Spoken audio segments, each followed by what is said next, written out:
이준석 당선인이 등장을 하는 사진이 조금 회자가 되는데 보세요. 어떤 길인데 길 옆에서 당선인 인사를 저렇게 하네요. 일하게 해주셔서 감사합니다를 목에다 팻말 걸고 90도 인사를 계속 저렇게 했다 그러네요. 최근에.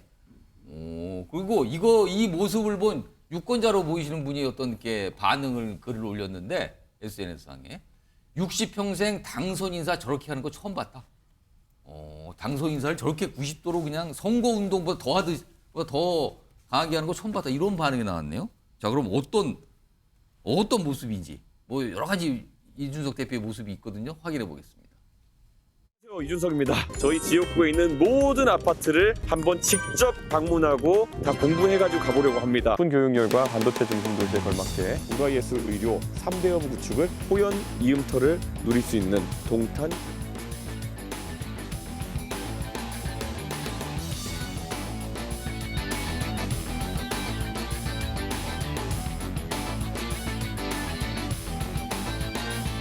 이번 선거의 투표율 상승과 저의 승리를 이끌어주신 분들은 우리 동탄의 유모차 부대였습니다. 적어도 아이들이 오늘보다 더 나은 내일을 꿈꿀 수 있는 그런 동탄을 만들 수 있겠습니다. 정혁신 변호사? 네네. 저 모습 보니까 정말 당선을 시켜줘서 유권자한테 정말 고마운 것 같은데요. 정말 고마웠겠죠. 만약에 이번에 당선이 안 됐으면 어떻게 됐겠습니까? 정치적인 사실 운명에 어떻다 저렇다 이런 전망이 많았었거든요. 그다음에 이제 마지막까지 예. 여론조사 공표 그 블랙아웃 직전까지 예. 이준석 대표는 그 민주당의 공영훈 대표한테 오차범위 밖으로 졌었어요. 모든 여론조사가 그렇게 났었습니다. 그런데 따라간 거네요. 그렇죠. 그걸 갖다가 극적으로 역전승한 거니까. 그런데 누가 뭐라고 해도 이번에는 이준석 대표가 정말로 열심히 했다라고 하는 것을 인정하지 않을 수 없다. 왜냐하면 모든 그 아파트 단지를 다 돌아다녔다면서요. 지금 뭐 아파트 단지 100곳 뭐 이런 얘기가 나와요 지금요. 그다음에 이제 뭐 진짜로 요즘 같은 때 이준석 대표가 직접 뭐 글씨 쓰고 공보물을 본인이 직접 쓴 거를 배포했다 그러고. 그래서 이런 것들이 굉장히 어필을 갖다가 했다라고 생각이 들고 마지막까지 마무리까지 굉장히 이준석 대표는 굉장히 잘했다 저는 그런 생각이 들고요. 그렇기 때문에 이번에 극적으로 역전승할 수 있는 그러한 그 노력을 보여줬다 저는 그런 생각이 선거 듭니다. 캠페인은 확실히 잘하는 것 같습니까? 잘한 것 같아요. 거기에다가 이제 민주당 후보가 이런저런 또 이제 그 아빠 찬스 뭐 이런 논란이 있어가지고 그런 영향도 있었겠지만 근본적으로는 본인이 열심히 했다. 그렇기 때문에 예. 당선될 자격이 있다. 저는 그런 생각이 듭니다. 자, 오늘 이준석 대표의 모습 여러 가지 회의도 있었고요. 또 행사도 있었는데 그 모습도 좀 준비했습니다. 보시죠. 이제 저희의 시선은 다가오는 2026년 지방선거를 향해 가 있습니다. 인재를 발굴하고 그리고 지방선거에서 저희가 전국에서 훌륭한 성과를 낼 수 있도록 제가 각별한 노력을 하겠다는 다짐을 오늘 드립니다. 당대표인 저는 당원 당규대로 총선 이후에 제가 다음 전당대회 출마하지 않고 그리고 저는 당의 새를 불리고 젊은 인재들을 발굴하는 역할에 매진하고자 합니다. 두 가지 영상에 공통점이 있죠? 무슨 다른 선거 얘기를 해요? 화면에 보겠습니다. 다가오는 전당대회에 출마하지 않을 거. 그러니까 본인 당대표 더 안 한다는 뜻인데 지방선거 대비에 매진한다 대신에.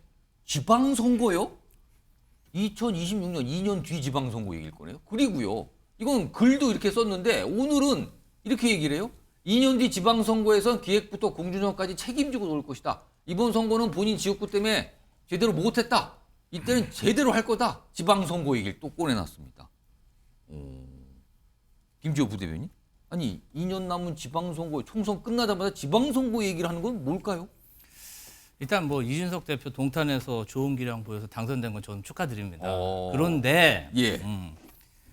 저는 이준석 대표가 이번 총선에서 세석 얻으려고 예. 자신이 당대표로서 대선 지선에서 승리한 국민의힘을 탈당한 것인지 되묻고 싶습니다. 이준석 대표의 가치는 보수 정당에서 빛난다고 저는 보는데요. 당선된 세 분이 사실 대중적 인지도는 있을지 몰라도 세 명이서는 입법 발의조차 안 됩니다. 사실 현실이 그렇죠. 예, 뭐 세 명이서 뭐 발의가 뭐가 되겠어요. 사실 국회 활동으로 두각을 나타내기가 어렵고 그렇다면 아마 처음에는 뭐 이것도 하겠다 저것도 하겠다 이렇게 얘기했지만 좀 지나고 나서 보니까 이게 좀 불리한 형국이거든요. 그러다 보니까 뭔가 좀 본인은 지방선거를 기획하고 준비하겠다 이러면서 자기 볼륨을 키우려고 하는데 사실상 예. 본인이 어떤 선거운동을 잘해서 이번에 당선되고 세석 얻었지만 저는 이준석 대표도 이번 총선의 승자라고 보기는 어려울 것 같습니다. 뭐 세석으로 뭘 할 수 있겠어요. 예. 짧게 김철 교수님께서 한 1분 정도 드릴 텐데 정말 여당간 앞으로 계속 뭐 손을 잡거나 같이 가거나 합당하거나 이런 거 절대 없을 걸로 보십니까? 일단 뭐 당분간은 개혁신당의 이름으로 계속 갈 것 같아요. 당분간은. 예, 왜냐하면 그럼. 총선에서 어떤 본인도 당선됐지만 조금 의미 있는 성과는 냈거든요. 왜냐하면 어쨌든 본인이 비판했던 기성정당이 지역을 기반으로 하고 있다면 예. 지금 이준석의 개혁신당은 어떤 지역 기반이 아니라 어쨌든 뭐 MZ 세대라든가 어떤 새로운 어떤 세대에 대한 예. 그런 소구력이 있기 때문에 나름대로는 조금 뭐 성과를 낸 게 아닌가. 그리고 아마 본인이 워낙 정도 뭐 정치 IQ가 높기 때문에 지금 지방선거라든가 그다음에 2027년 아마 대선 로드맵까지 어느 정도 그때 개혁신당이 어떤 모습을 갖추고 어떤 형태로 아마 뭐 후보 단일화라든가 아니면 어떤 정당 간의 연대나 이런 것들도 아마 고민하고 있지 않을까 이렇게는 보입니다. 아, 선거를 앞두고서까지 뭔가 준비하고 그 이후에 뭔가를 더 도모하지 않을까 이런 분석이신데요. 자, 일단 윤석 대표와 관련된 내용이 이거이고요. 그리고 근데 총선은 끝났어요. 근데 좀 생각해볼 고민을 던지는 지점이 하나가 있네요. 화면이 좀 볼까요? 이거 정기랑 교수님께서 좀 봐주세요. 역대 총선 비례대표 투표에서 무효표 숫자를 좀 따져봤더니 이게 선거 때마다 올라가고 있어요. 그리고 이번 22대 총선은요. 131만 표입니다. 무려. 비율은 4.4%. 이거요. 개혁신당이 얻은 비례대표 투표보다 더 많아요. 131만 표나 나왔습니다. 이거 뭡니까 이거? 이거 어떻게 봐야 되는 겁니까 이거? 그러니까 무효표가 많이 늘어난다는 증가한다는 얘기는 그만큼 또 유권자들의 어떤 의지가 우리 총선 선거를 통해서 반영되지 못한다라고 하는 그런 단점이 있지 그럼 강화 않겠습니까? 찍을 데가 없다 이런 그렇습니다. 저는 두 가지 요인이라고 거예요? 보이는데요. 선거법 개정을 통해서 위성정당 문제를 해결해야 된다. 어떤 당이 자매정당인지 헷갈릴 정도입니다. 아. 자유통일당이 그래서 약진한다는 여론조사 결과도 있었지 않습니까? 예. 그런 것들을 볼 때 정말 위성정당 문제를 해결해 줘야 된다. 두 번째, 너무 많은 정당이 난립하다 보니까 실제로 이게 간격 자체가요. 너무 좁아져가지고 기표를 하는 데 있어서 실수를 할 수도 실수할 있는- 수 있는 가능성을 아. 매우 높여놨습니다. 이런 두 가지 요인들을 볼 때 선거법 개정을 통해서 정상적인 투표 형태로 전환돼야 한다고 보여집니다. 알겠습니다.